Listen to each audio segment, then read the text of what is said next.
Hi, everyone. Welcome to the show. Can you believe that Democrats and Republicans are actually agreeing on something, and it involves boosting police budgets? A congresswoman behind the rare bipartisan bill will join us live. But first, the Kyle Rittenhouse case is back in the news, with his attorney filing a new motion just as two states have bills proposed in his honor. This week, Tennessee State Representative Bruce Griffey introduced House Bill 1769, also known as Kyle's Law. The law would require the state to reimburse costs to a defendant who is charged with criminal homicide but found not guilty due to self-defense. Defendants would make a motion for reimbursement following their not guilty verdict and leave it to the court to determine how much the defendant is awarded. Representative Griffey, who we'll talk to in a moment, also plans to present Rittenhouse a proclamation honoring him as a hero. A bill very similar to Kyle's Law is also being considered in Oklahoma. Now, I have made it very clear in the past that I thought that Kyle Rittenhouse would be found not guilty. And I have also said that that was the correct legal verdict based on the evidence presented. In one of the cases, he was being chased down. In the other two, he was attacked. It was, in my view, a legal case of self-defense. But I also said it was ridiculous to make him out to be some sort of hero. Rittenhouse himself has said that on multiple occasions, and says he now regrets having even been there, as he told Ashley Banfield.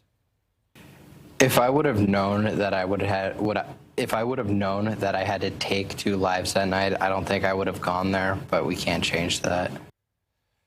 Just today, he had his attorney file paperwork so that he can get that AR-15 style rifle back so that it can be destroyed. Now, just like Kyle Rittenhouse, I think we need to move on, keep him out of our politics. Representative Bruce Griffey obviously disagrees with me. He represents District 75 in the Tennessee General Assembly, and he wrote and sponsored the bill. Thank you so much for coming on the show. I appreciate it. So there are 2 issues here. One is the law. The other is the proclamation. Let me start with the law and ask you this. If you go down this road of saying that the state should have to reimburse someone who is acquitted in this type of case, why not make the state pay every time a defendant is acquitted? Well, thanks, Dan. Good evening. It's an honor to be on your show. I appreciate it. Look, that's an argument, but I feel like, you understand how much power the DAs have. And to me, the Kyle Rittenhouse case was an example of abuse by a district attorney going after a defendant for political purposes. We all saw the gun pointing at Mr. Rittenhouse's head. It's about to get his head blown off if he didn't have a weapon to defend himself. He'd probably be dead. We wouldn't be talking about it. So what this bill tries to do is to say, defendants who are found not guilty, justifiable self-defense, the judge will poll the jury and they will have to decide unanimously that it was legitimate self-defense by a preponderance of the evidence. The judge would have to decide that criminal conduct by the defendant was not involved to the extent that it caused the homicide to occur. So the judge has a lot of leeway. And then after that, the judge can review and see whether the prosecutor acted with malicious intent. And if found, then the DA would be referred to the state bar for appropriate. Right. But let's agree that in any case where a prosecutor has malicious intent, the defendant has a variety of legal arguments, from an effort to try to actually sue the state to trying to punish the prosecutor, et cetera. So you don't need to add that, right, to a law that currently exists in any state where if a prosecutor engages in intentionally malicious conduct to try to prosecute anyone in any type of case, that's the result. This kind of feels sort of anti-law enforcement, right? That's one of my concerns about it, is it feels like you're kind of taking on the prosecutors and saying, hey, if you get it wrong, my goodness, you go down this road, and I promise you, criminal defense attorneys around the country are going to be saying, I love that guy. I want to start doing that in my state. I want to start saying anytime someone's acquitted, let's get the state to pay out. Well, I respectfully disagree with you. I think this is a situation where there was clear abuse. Where's the remedy for Kyle Rittenhouse? All his attorney's fees here, is he going to get those back? Is the state going to reimburse those? What about his lost wages? What about the expenses for his experts for trial? Are they going to pay for all those? If he was indigent, that would be a factor that the court can certainly take into. But typically, but my point is that's the same argument anyone who's acquitted can make, right? Anyone who's acquitted can make those exact same arguments, and the people who are going to be supporting you on that are going to be criminal defense attorneys around the country who I'm guessing you probably don't agree with on a lot of issues. well, and look, I trust the jury systems, and if you have a jury unanimously come back and say this prosecution should never have taken place, that's the situation I think a defendant should be entitled to get some compensation from the state. If the jury, because there's a difference between proof beyond a reasonable doubt and then, just by preponderance. They could find a defendant not proof beyond a reasonable doubt for a number of reasons. The state just did not get there. That doesn't mean a defendant might have violated the law and doesn't deserve compensation. But if you give the jury the ability to consider the case and say, should this prosecution have ever taken place? Should we have been brought in here to court and waste our time on this case? And the jury comes back and says, no, I think that's an appropriate case for the court and the state to step in and go, you should be compensated for how you were treated. All right. Well, I think you're going to have a lot of criminal defense attorneys across the country agreeing with you and a lot of prosecutors disagreeing with you. But let me ask you now about this issue about the proclamation. Look, Kyle Rittenhouse doesn't want to be a hero. It's time, isn't it time to move on? I mean, I guess I would assume you've got some constituents who think it's a great idea to name Kyle Rittenhouse a hero. Sure, I do. I mean, I've got them on both sides of my constituency. Look, Kyle went there for, I think, honorable and noble purposes, to try to protect property and prevent crimes from happening. He was attacked by the liberal left there and these hoodlums. So it's unfortunate and sad that anybody got shot and died. And I completely understand Mr. Rittenhouse now saying he wished it never happened. I don't think any of us would wish it would ever happen. But I think you're for standing up for his community, trying to prevent this and crime, because the state wouldn't do it and the jurisdiction wouldn't do it. But he wants to move on now. I mean, isn't it time to just say enough of trying to use Kyle Rittenhouse as some sort of political cudgel? Well, we can have reasonable minds can differ over that. But my point is he is a hero to so many because he tried to stand up and protect his community. And if he had a legitimate law enforcement support in that community, this would have never happened. And this is the problem from the liberals. They have tried to defund the police. They've supported Black Lives Matter. Look, you're not going to get disagreement from me. You're not going to get disagreement from me on some of the issues related to, some of the protests in 2020 and some of the far left positions. It's not relevant, though, to the question of, is it time to move forward and stop treating Kyle Rittenhouse like a hero? This is a guy who even agrees now he shouldn't have been there. He shouldn't have gone. He made a mistake by going. And instead of just saying, all right, he made a mistake and he shouldn't have been found, the verdict was correct, you want to sort of treat him like some great hero that even he doesn't want. You get the final word. Okay. Well, look, reasonable minds can disagree on this. I think he is a hero for many, and I applaud his actions to try to protect his community. And I understand he had relatives who grew up in that community, had property. They were worried about it being destroyed. I think he went there with honorable purposes. He defended himself. He defended his life. If he hadn't had that gun, he'd probably be dead. So I understand people may want to move on. It's probably painful for people on the left that don't want to continue talking about this. But this case is where America is spiraling down to unless good, honorable Americans say enough is enough. Well, I'll tell you, those of us in the middle also want to move on, and reasonable people like me who think that the verdict was correct, and I have said that, think that this whole thing is a bunch of sort of silliness and kind of nonsensical. But I did say I was going to give you the final word, so it's not really fair for me to throw out that kind of insult and not give you a final chance. So go ahead. Thank you on the show. I appreciate it, Dan. All right. Representative, thank you. Appreciate it. Coming up, it is finally, yes, finally time to stop feeling sympathy for ex-Buccaneers wide receiver Antonio Brown. He's setting the record straight and telling us his behavior is not a mental health issue. If true, it just means he's a bad guy. So when will the sports media and his defenders just accept that? That's up next.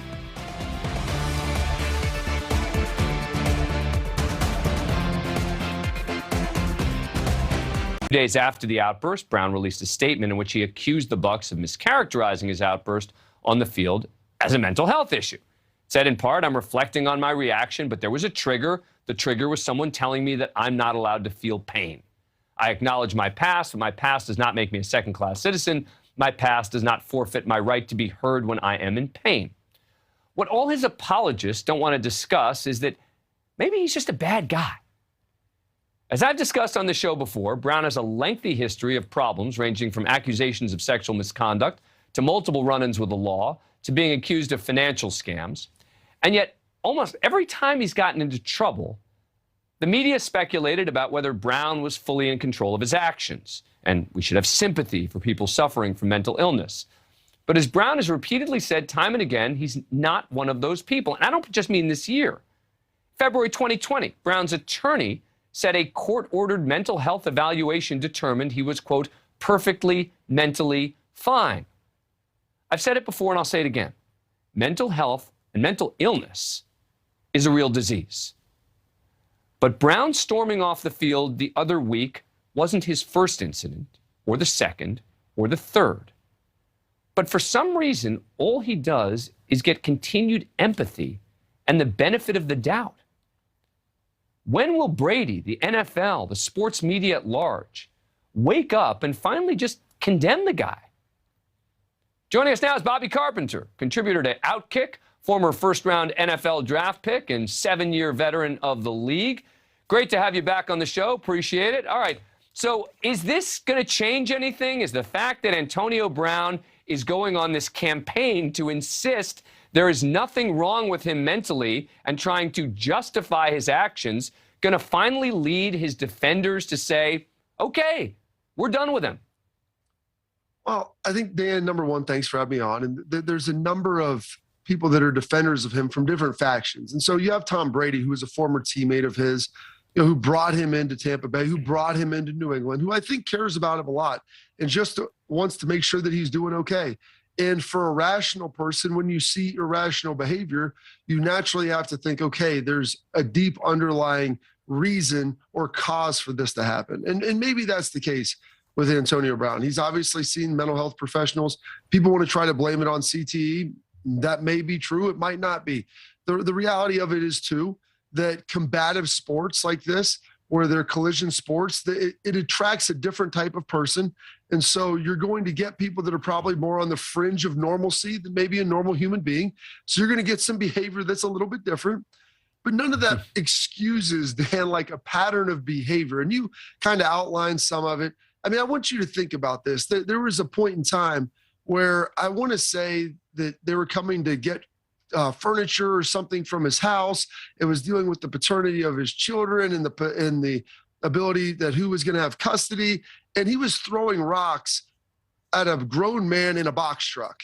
And I sit there and think about this as a guy who's as successful as he is, who's as accomplished as he is, who is financially as well positioned as he is, to be throwing rocks at another grown man in a moving truck. And to me, Dan, it just blows my mind. And so I understand why guys defend him. You're trying to find a reason, but sometimes there is no reason for it to happen. It's just who this person sometimes might be. Right. I guess my concern is that it seems unfair, I guess, that he's getting benefit of doubt after benefit of doubt after benefit of doubt. And as you point out, there are a lot of NFL players who've had legal problems, right? Ranging from anything from domestic violence to accusations of murder. And yet the answer in all of those cases isn't, well, he must be mentally ill because he did something really stupid or criminal or whatever the case is. And yet for whatever reason, when it comes to Antonio Brown, and I start to wonder, is it because he's so good? I mean, is he getting more benefits of the doubt because he's a great athlete? So, Dan, you hit one thing on the head right there. The better you are, it's like a sliding scale. Okay, the better you are, the more chances in life you're going to get, whether that's in the business community, with your family, whatever it might be. If people like you and you can help them, they're going to give you more opportunities. So I think that's obviously what's happened a little bit with Antonio Brown, where he's been given more opportunities and afforded more opportunities because of his talent, but also like you mentioned some other things right there. Like a lot of these things that have happened, they haven't been catastrophic things where he's, really injured somebody. It's stuff that you look at this and believe me, and I understand there's accusations of domestic abuse and different things. I'm not dismissing any of that, but Dan, some of these things you look at and it's just head scratching. And some of the things that I heard that happened when he was in Pittsburgh and all this stuff, like they're just incredibly impulsive. And you look at this, I've got a 5-year-old, I've got an 8-year-old, I've got 11 and 12-year-old. Like this is how I would see not even my 11 and 12-year-old act, my 8 and 5-year-old act sometimes if they didn't get their way. And so you have to try to look at this and try to figure out is this person just emotionally stunted? Is this who they are outside of any underlying, mental health and, CT, we try to put all this stuff on it. Sometimes this is just who the human being has become because they've never been forced to act any differently because like you said, they're so good at what they do. They've always been given a pass. We've got some political figures who might fall into that category as well. And we don't always say, it's mental health. It's Bobby Carpenter, good stuff. Thank you for coming back on the show. Appreciate it. My pleasure, Dan, anytime. Coming up, the president calling out Fox News and MSNBC during that press conference yesterday. And both of them ran with it to confirm exactly what he said about them. That's next.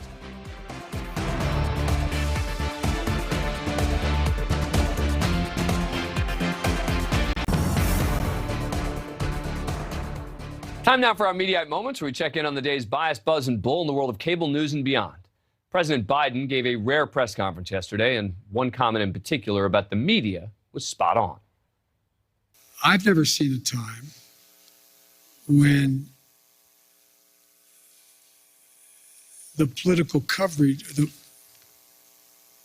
choice of what political coverage the voter looks to has as much impact on as what they believe. They go to get reinforced in their views, whether it's MSNBC or whether it's Fox. Took him a minute, but President Biden talking like he's a frequent viewer of this show, because that is a point we often make here. He continued. But I do know that we have sort of put themselves in certain alleys. And they've decided that, how many people who watch MSNBC also watch Fox. I think you have to acknowledge that what gets covered now is necessarily a little bit different than what gets covered in the past. Things are definitely different in the current media landscape. And it was on full display in the immediate aftermath of that speech. Let's start with MSNBC's Rachel Maddow. What do you think? Well, I thought it was long, first of all. It was long. Okay. I think everyone can agree on that. That sort of refrain he had about Republicans. What are Republicans for? What is Mitch McConnell for? What would the Republican Party have in its platform right now? What would they say they would be for? That and sort of his reflections on how obstructionist Republicans are with him, in his words, even more so than they were with President Obama, I thought was interesting to hear from a president in his own words. I think it's also objectively true. All right, so that's her take. And yet on Fox News, it was this. So he totally negated the need for the bill. He just blew his own line. So did he just admit that the 2020 election was corrupted and you need the bill, or did he admit that the voting bill isn't necessary? Then he refuses to say whether the midterms will be fair or free if the voting bill fails. So where is the outrage when the president subverts our faith in the precious Republic's elections? It wasn't just the pundits either. Even the on-air graphics that each network used during Biden's speech were very, very different. First up on MSNBC, the graphic reads, Biden, we made enormous progress, but I haven't been able to get Republican support. And on Fox News, Biden grilled by reporters on crisis-filled years. Just for kicks, let's check in on CNN's graphic. Biden news conference as he marks 1 year in office. It's kind of more like a NewsNation type graphic. Got to give CNN credit. That's what was happening. Our wrap-up, it is, of the day's media bias and the bull coming up. With partisan bickering and vitriol at a seemingly all-time high, finally an issue both sides can agree on. And can you believe it involves policing and more money for them? I couldn't believe it, but I'm thrilled. We'll talk to Congresswoman Abigail Spanberger about the bipartisan bill she is sponsoring up next.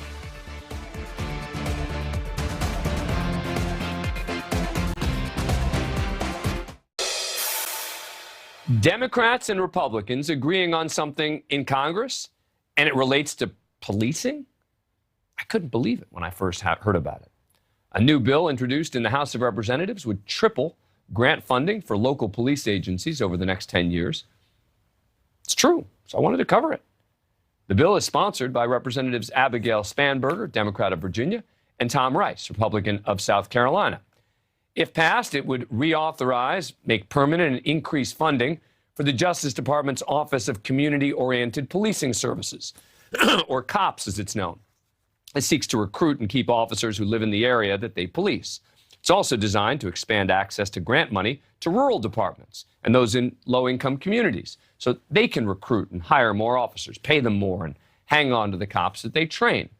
Of course, it all comes amid a national surge in crime, a widespread shortage of officers, and just a few years after some on the far left called for defunding the police.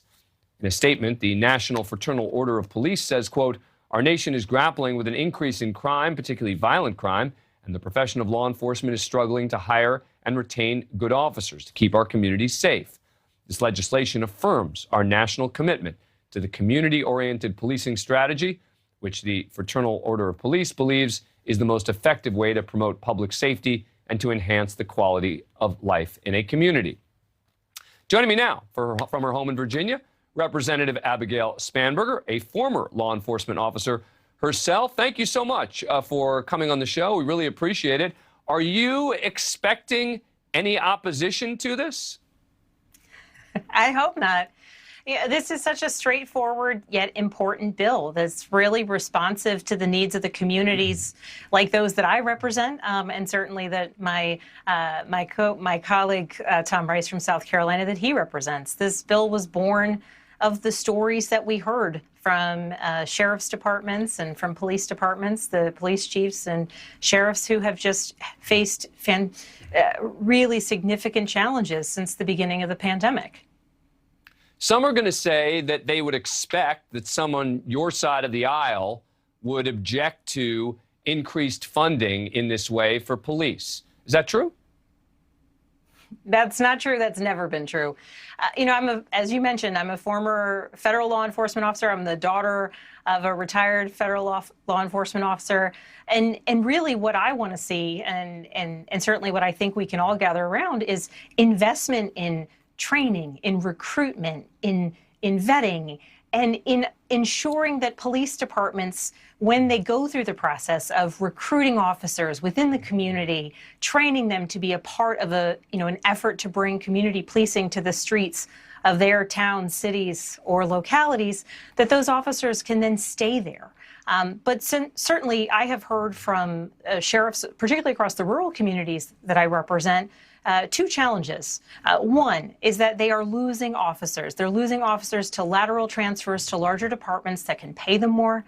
And they have been so overstressed during the pandemic because across rural communities in particular, they are responding to mental health crises, overdoses, and there are just not enough officers in a department to be able to share that burden. And so to be responsive to that need, it does come down to an issue of funding. It comes down to the issue of funding the police so that they can bring their best selves. They can ensure they have the full complement of officers necessary to really serve the communities ideally in which they live and the communities that they serve. So that's why this bill, not only does it nearly triple the funding to the COPS program, it reauthorizes it for 10 years into the future. It also cuts through some of the restrictions that make it harder for smaller localities and rural localities to qualify for these federal grant dollars. So it makes them more competitive, and it adds adds more dollars to the overall pot to ensure that communities across the country that want to invest in quality policing, training, vetting, mental health services, that they are able to do so with the support of this COPS grant, which is exactly its purpose. I have spent a lot of time with rural sheriff's departments or rural police departments.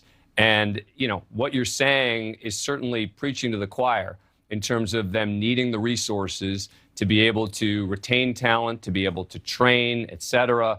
You know, I was just so pleased to hear that there is this bipartisan effort out there on something that seems to make so much sense. Do you have any idea sort of how the Senate is viewing it at this point? So we have Senate co-sponsors. So we're looking forward to it moving ideally in both houses and moving forward. We're excited about that prospect. We've got 12 co-sponsors in the House so far, and we're continuing to build support and momentum for the legislation. And, you know, Tom Rice of South Carolina and I are both a member of a bipartisan group called the Problem Solvers Caucus, that we get together with people of the other party frequently to talk about some of the challenges our communities are facing. And, you know, that's what really started this initiative for us, the challenges that our local departments are facing, because it impacts not just, of course, the departments and their officers, but it impacts the larger community. If you call 911 because you need help, and there is not a police officer or a sheriff's deputy to respond quickly, that impacts the community. If you are in time of crisis or a loved one's in time of crisis, you want to know that the person who is showing up at your door to bring, you know, support and aid has been trained to deal with sometimes what are very complex situations. So this was a pretty straightforward bill from our perspective. Sorry to interrupt you. I sort of mentioned this before, but I just want to confirm this. You think you're going to be able to get the left wing of the party on board with this bill? I think I think that we will have the hefty mass of the Democratic Party and the hefty mass of the Republican Party supporting this bill. And frankly, that's what we need to get the bill across the finish line. You know, there may be people on either side of the aisle who object for whichever reason, but the kind of the center of gravity within the United States Congress, at least on this issue, at least to the support for the COPS program, we feel confident that when it eventually comes to the floor for a vote, that we'll securely secure that necessary vote for passage. Well, it makes enormous sense to me. And as it continues, please keep us updated, because I will be very interested in watching and hoping that this bill moves forward in the same bipartisan fashion that it seems to have gone so far. Representative Spanberger, thank you so much for coming on the show. Really appreciate it. Thank you for having me, and thanks for highlighting this legislation. Coming up, he is still back from the dead and finding it hard to lose his fugitive ways. Yes, the guy who successfully faked his death to avoid potentially multiple sex assault cases has attempted to flee again. The new details up next. We have been following a wild story out of Rhode Island about a guy who faked his own death in an effort to avoid rape charges. 34-year-old Nicholas Alaverdian managed to fool the media, local politicians, even his own family, into thinking he died in February 2020 from non-Hodgkin's lymphoma. It was a ruse so elaborate that his life was even eulogized at the Rhode Island State House. But Alaverdian was not dead. After nearly 2 years on the run, he turned up last month at a hospital in Glasgow, Scotland, where he was on a ventilator during a bout with COVID-19. Tonight, it appears he is trying to evade justice yet again. In 2018, investigators used DNA to connect him with a rape in Utah based on DNA from a previous rape investigation in Ohio. He was actually well known in the local media as an outspoken child welfare reform advocate. So Alaverdian had reached out to multiple Rhode Island media outlets informing them of his supposed impending death. A woman claiming to be his wife confirmed he had died. Local news outlets took the bait and reported on Alaverdian's quote unquote death. Even family members like Alaverdian's uncle were convinced he was gone. Yeah, I'm shocked. In all honesty, I feel like I was used a little bit. I went along with it, meaning I was unaware that this was a setup. Authorities now say that they suspect Alaverdian in multiple assaults. He was able to avoid detection by using a number of aliases, including his birth name, Nicholas Rossi. He was arrested on December 13th in Scotland and arraigned right in the hospital. Now, authorities in Utah, who'd been working on extradition, were relieved he had been caught. But tonight, there is another twist in this bizarre story. Joining us now, investigative reporter Walt Buteau. He's with Nexstar affiliate WFLA in Tampa, Florida. He has been covering this case for years. Walt, I can't say that I am surprised, but this latest development is almost hard to believe. Take us through it. Yeah, so he was due in court yesterday in the Edinburgh Sheriff Court and didn't show up. And police found him in an upscale neighborhood, living with a woman who they say was helping him. In fact, I believe, according to one report I read, that a ventilator was being delivered to that house at one point, and they found him and they grabbed him, and he's due back in court tomorrow. But I think we discussed this the other day. He is a smart individual. He has, as you pointed out, convinced a lot of people about various things over the years, over the decades, really, since he was 16. So he's a smart individual who represented himself when he sued the Department of Children, Youth, and Families in Rhode Island, and he won a settlement. Represented himself and won a settlement. He's not an attorney, but he is very intelligent. I've talked to him many times. And as I said, I think he is doing everything right now to think about how he can get away. So wait, you mentioned something about a ventilator being delivered to the house of the girlfriend. So take us through that.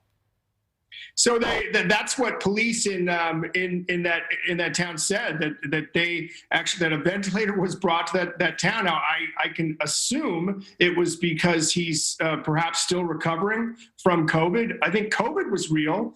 He didn't fake that, but he had COVID. We hear he was near death at some point around December 13th. But yeah, a ventilator delivered to that apartment. And again, we're told an upscale neighborhood, Woodlands, I believe it's known as, near the area where he was due in court on Thursday. So now what happens to him? They found him, right? And what are they doing with him? Well, they're going to bring him back to court tomorrow. And you know, as we discussed the other day, I don't understand the Scottish courts, but it would seem if this happened in the United States, they would hold him, right? That they would keep him in custody. We'll wait to see what happens. The district attorney in Utah wants him and is awaiting extradition. So this was an extradition hearing today, and he didn't go. I'm not surprised. You know, the headline, somebody pointed out the headline to me, and I wasn't surprised at all that he wouldn't show up because, you know, as somebody said, you know, he got into Scotland illegally using the name Arthur Knight, one of his, I think, 6 or 7 aliases. And so what would stop him from potentially getting out of Scotland illegally? And they let him out on bail too. And he's an accused rapist, accused sexual assault suspect. What would stop him from, he seems like a danger, right? Right. It's insane. I mean, I've got to believe the authorities because, you know, we started this story, you know, a couple weeks ago. We had you on. You know, we talked about how the Utah authorities were relieved that he's been found and they're looking forward to extraditing him. I mean, they've got to be very nervous that extradition proceeding may not even happen. David Levitt has said, he told WPRI, Nexstar affiliate WPRI's Tim White, he told him that he doesn't comment on extradition proceedings. So he's not saying he's nervous. I know he said last week he thought it could take a couple of months. Well, he missed the first hearing. And now the question is, will they hold him? Will they read the articles about, they must know what he's accused of. It just seems like, you know, that it would be a good idea to hold him. And I think that David Levitt has said he suspects that there could be victims in Europe as well. There were alleged victims in Rhode Island. There was we were told there were alleged victims in Massachusetts a couple of years ago. We were told that, and obviously the victims now in Utah, and the victim where he has the conviction for I believe it was second-degree sexual assault, an incident in a stairwell, and that's in Ohio, and that's why he's a registered sex offender. But you'd think they know he's a registered sex offender. Why? I don't understand why they're not holding him. Yeah. Well, Walt, I hope you're not back on the show to talk to us about the fact that they can't find him. But, boy, I am concerned that you may be back to do that. Let's just both hope that's not the case. Walt Buteau, thank you for coming back on the show. Appreciate it. Thanks for having me, Dan. I appreciate it. Straight ahead, an officer's taser not stopping a guy with a knife inside a convenience store. He even runs thinking he can outrun a sergeant.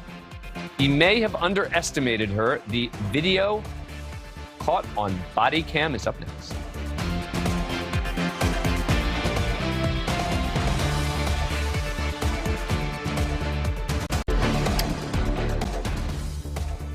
We're on scene tonight with body cam and surveillance video from the Houston Police Department showing the dangers that officers face across the country.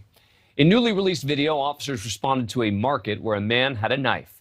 Employees said Kamari Miles was trying to take money from a tip jar. They were able to lock him inside the store until police arrived. Get on the ground! I don't have any weapons. Get on the ground! No! Get on the ground! Miles repeatedly said he was unarmed, even though a knife was seen at his foot on the store's surveillance camera. He put his coat on top of the knife as another officer arrived. Miles lied down briefly, but got back to his feet. Keep your hands where I can see them. On the ground! On the ground! No!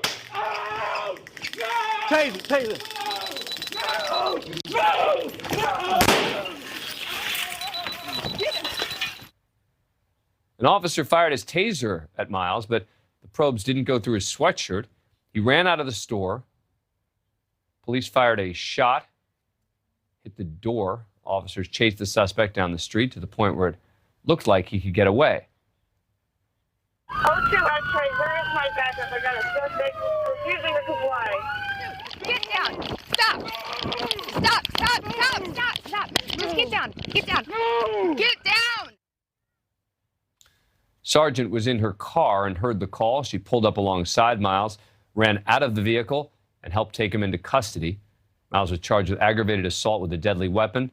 No one was injured in the incident. It is under investigation. Joining me now is former Philadelphia Deputy Police Commissioner Joe Sullivan. Commissioner, thanks for coming back on the show. Appreciate it. You know, one of the things that officers tell me in terms of strategy is stay in your car as long as you can to avoid someone outrunning you. And it seems like this officer did just that. She rides up along him, doesn't get right out, rides in the car as long as she can, and then goes out to get him. Yeah, that's always a difficult choice to make. And you can even hear the sergeant make a few sounds that indicate that, you know, she wants to make sure because she gets that car in gear before she jumps out. But she does. She makes the apprehension. She's very professional. Her tone and her manner are intended to de-escalate the situation and not rise it above a level beyond which it needs to be. She did a really nice job there. I was very impressed with the way she handled that. Now, the fact that this guy, you know, keeps saying, I'm unarmed, and then it turns out that it's not just that he had a knife, right? It looks like he's hiding the knife, which makes it that much more potentially dangerous. Well, absolutely. The original sergeant, the first officer on the scene, she wants to contain the situation and keep him in the store until backup arrives. And she doesn't want to approach him until she knows that he's unarmed. And you notice that he doesn't want to give away possession of that jacket. And he's even reaching into his pockets while she's ordering him to the ground, which is why she calls and to find out where her backup is and step it up. He goes to the ground, but he won't prone out. He goes to his knees. He prones out for the backup officer who threatens to utilize the taser, but only to the point where the sergeant pulls that coat away because that coat is covering the knife, and that's when he gets up.